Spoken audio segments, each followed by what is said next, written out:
નમસ્કાર વિદ્યાર્થીઓ, હું ગોયલ ચેતી ફરી વખત આપનું સ્વાગત કરી રહ્યો છું. FY BCom સેમેસ્ટર 1 નાણાકીય હિસાબી પદ્ધતિ, જેમાં યુનિટ નંબર 3 રાશના હિસાબો. અગાઉ આપણે જોયું કે રાશના હિસાબોમાં એનો અર્થ અને વ્યાખ્યા, ત્યારબાદ રાશના લક્ષણો અને એને અનુકૂળ જે સંજોગો, જેમાં આપણે થોડાક એક્ઝામ્પલો પણ લીધા હતા. હવે આપણે જોવાનું છે કે રાશના હિસાબો છે એ એક કે તેથી વધુ વ્યક્તિઓ કરે છે, તો એની સાથે આપણા મનમાં અવશ્ય એક પ્રશ્ન ઉદ્ભવે કે ભાગીદારી પણ બે કે તેથી વધુ વ્યક્તિઓ સાથે મળીને કરે છે. તો આજના વિડીયોમાં આપણે એ વાતને ક્લિયર કરી નાખીએ કે રાશના વેપાર અને ભાગીદારનો વેપાર બંને વચ્ચે તફાવત શું છે. તો તફાવતના મુદ્દામાં તમે સ્ક્રીન ઉપર જોઈ શકો છો કે સૌ પ્રથમ છે સ્વતંત્ર નામ.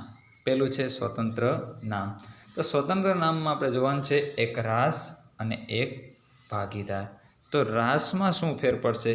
તો કે મોટે ભાગે પેઢીના ખાસ સ્વતંત્ર નામ અપાતું નથી. આપણે જોયું હતું કાલના વિડીયોમાં કે રાશના હિસાબમાં પેઢીનું નામ આપવું છે એ જરૂર નથી, એટલે કે સામાન્ય રીતે નામ અપાતું નથી.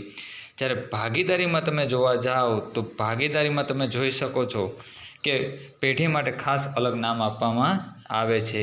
જેમ કે અગાઉ તમે ભાગીદારીના હિસાબો શીખી ગયા છો, એની અંદર જોયું છે પેઢીનું નામ, સરનામું વગેરે. રેડી? તો ભાગીદારીની અંદર નામ છે આપવામાં આવે છે, પરંતુ રાશના હિસાબમાં છે નામ આપવામાં આવતું નથી. નંબર બીજો છે હેતુ, કે હેતુ શું હોય છે? તો કે હેતુમાં તમે જોઈ શકો છો કે ટૂંકા ગાળાના વેપારીની તક ઝડપી લેવા માટે લાભ મેળવવાનો હેતુ. લાભ તો મેળવવાનો જ છે ભાગીદારીમાં અને રાશના હિસાબમાં પણ રાશના હિસાબમાં જે લાભ મળશે એ ટૂંકા ગાળામાં તમને લાભ મેળવવા માટે તમે રાશનો હિસાબ કરો છો. ખાસ ધ્યાન રાખજો, ટૂંકા ગાળામાં તમારે રાશના હિસાબ છે તૈયાર કરવાનો છે અને એના માટે જ તમને લાભ મળશે. પણ ભાગીદારી તમે જોઈ શકો છો કે એ લાંબા ગાળાની પ્રક્રિયા છે. રેડી? ધંધામાંથી લાંબા ગાળા માટે નફો મેળવવાનો હેતુ હોય તો એ ભાગીદારીમાં, કેમ કે ભાગીદારીમાં સામાન્ય રીતે વર્ષો સુધી વેપાર ચાલુ રહે છે, પણ રાશનો હિસાબ છે એ મોટે ભાગે એવું બને કે વર્ષ સુધી પણ હિસાબ છે ક્યારેક જ જોવા મળે છે, બાકી તમને હિસાબ છે એ ટૂંકા ગાળા વર્ષ દિવસની અંદર જ પૂર્ણ કરી દેવામાં આવે છે. ત્યારબાદ નંબર 3ના આપણે ટોપિકમાં જોઈએ તો આવશે આયુષ્ય, કે ભાઈ આયુષ્ય કેટલું? તો આયુષ્યમાં તમે જોઈ શકો છો કે રાશના હિસાબોનું જે આયુષ્ય છે એ અલ્પજીવી આયુષ્ય, એટલે કે ખૂબ જ નાનું, ઓછું અને ટૂંકું આયુષ્ય જોવા મળે છે. જ્યારે ભાગીદારીની અંદર જોવા જાવ છો તમે આયુષ્યની વાત કરીએ તો દીર્ઘકાલીન આયુષ્ય ધરાવે છે, લાંબા ગાળાનું આયુષ્ય છે એ ભાગીદારી પેઢી ચલાવે છે. હિસાબોની વાત કરવામાં આવે ચોથા તફાવતની અંદર, તો હિસાબો છે સામાન્ય રીતે રાશના હિસાબોની અંદર સક્રિય ભાગીદાર હિસાબ રાખે છે. એટલે જે એક વ્યક્તિ છે જે સક્ષમ છે, જે હિસાબ સંભાળી શકતો હોય એ વ્યક્તિ એ હિસાબ રાખે છે. અને એ ન રાખે તો અથવા રાશ માટે સ્વતંત્ર હિસાબો પણ રાખી શકાય. પોતપોતાના જેટલા વ્યક્તિઓ જોડાયેલા છે બધા લોકો પણ પોતાની જાતે હિસાબો રાખી શકે છે. પણ ભાગીદારીમાં આવું નથી. ભાગીદારીમાં તમે જોઈ શકો છો પેઢી પોતાના સ્વતંત્ર હિસાબી ચોપડે રાખે છે. પેઢી પોતાના સ્વતંત્ર હિસાબો, રેડી, પોતાના ચોપડે હિસાબો રાખવાનો હોય છે. ભાગીદારી પેઢીના ચોપડે હિસાબ તૈયાર કરવાના હોય છે.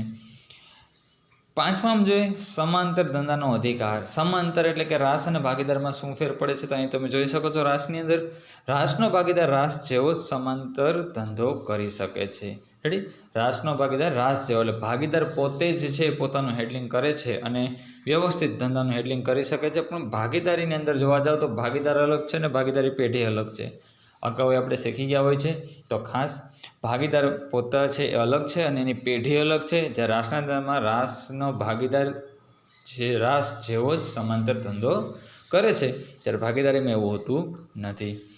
જવાબદારીની દૃષ્ટિકોણથી વાત કરીએ આપણે તો જવાબદારીની અંદર ભાગીદારની જવાબદારી રાશના ધંધા પૂરતી જ રહે છે. આમ તો બંનેમાં કોમન જ કહેવાય છે, પણ છતાં તફાવત પડી જાય છે. રાશનો વ્યવહાર ટૂંકા ગાળા માટેનો હોય છે અને રાશનો વ્યવહાર જેવો પૂરો થાય તમારી જવાબદારી પણ પૂરી. પણ ભાગીદારીને તમે જોઈ શકો ભાગીદારી પેઢીનું અસ્તિત્વ જ્યાં સુધી ચાલુ રહે ત્યાં સુધી ભાગીદારની જવાબદારી પણ ચાલુ રહે છે. વેપાર પ્રવૃત્તિની વાત કરીએ તો દાખલા તરીકે શેર બાંહેધરી કરાર, જેવો બાંહેધરી કરાર પૂર્ણ, ધંધો પૂરો, એમ ભાગીદારીને જોવા જાવ તો ધંધાના એક્ઝામ્પલની અંદર ઘડિયાળ બનાવવાનું કારખાનું, જે આપણે જોઈ શકીએ લાંબા ગાળા સુધી ચાલુ રહે છે, વર્ષોના વર્ષો સુધી.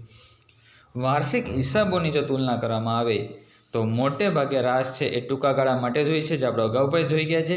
તેથી રાસના વાર્ષિક હિસાબો ખાસ કરીને પાકું સરવૈયું બનાવવાની જરૂર ઓછું પડે છે, કેમ કે વર્ષના હિસાબ પૂરા થતા નથી, આખું વર્ષ સુધી ધંધો ચાલુ રહેતો નથી. વચ્ચે જ ટૂંકમાં કે વરસ દિવસની ઓછા સમયમાં 8 મહિના 6 મહિના 3 મહિના જેટલો વેપાર હોય છે, તો એટલા માટે એનું પાકું સરવૈયું બનાવવાની જરૂર સામાન્ય રીતે નથી જરૂર પડતી. પણ ભાગીદારીની અંદર દર વર્ષે, કેમ કે વર્ષો સુધી પેઢી ચાલુ છે, લાંબા ગાળા માટે ચાલુ છે, તો દર વર્ષે પેઢીનું પાકું સરવૈયું છે એ બનાવવું અનિવાર્ય રહે છે. અને લાસ્ટમાં આપણે જોઈએ છે કે સંબંધિત કાયદો. તો સંબંધિત કાયદાની અંદર રાસના હિસાબમાં જોઈએ તો કે રાસ માટે કોઈ ખાસ કાયદો હોતો નથી. વ્યક્તિ પોતાની રીતે આસાનીથી કોઈ પણ વેપાર ધંધો છે એ રાસમાં છોડાય અને ધંધો કરી શકે છે. પણ ભાગીદારીને જોવા જાઓ તો 1932ના કાયદાની ભાગીદારીનો કાયદો લાગુ પડે. 1932ના કાયદા અનુસાર જ ભાગીદારી છે એ કરી શકાય છે.